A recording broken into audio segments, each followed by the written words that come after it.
বাংলাদেশ বাসফোর হরিজন কল্যাণ পরিষদের টাঙ্গাইল জেলা কমিটি গঠন। গৌরাঙ্গ বিশ্বাস, বিশেষ প্রতিনিধি। বাংলাদেশ বাসফোর হরিজন কল্যাণ পরিষদের টাঙ্গাইল জেলা কমিটি গঠন উপলক্ষে টাঙ্গাইলের কালিহাতী উপজেলার শাহজাহান সিরাজ কলেজ প্রাঙ্গণে প্রতিনিধি সম্মেলন ও কাউন্সিল অধিবেশন অনুষ্ঠিত হয়েছে।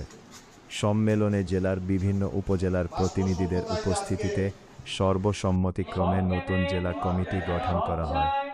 অনুষ্ঠানে প্রধান অতিথি ছিলেন গাজীপুর জেলা বাসফোরের নেতা জয়রাজ এবং সভাপতিত্ব করেন উপদেষ্টা শ্রী চাপাতি বাসফোর। এ সময় নবনির্বাচিত সভাপতি আচুয়া বাসফোরকে শপথ বাক্য পাঠ করানো হয়।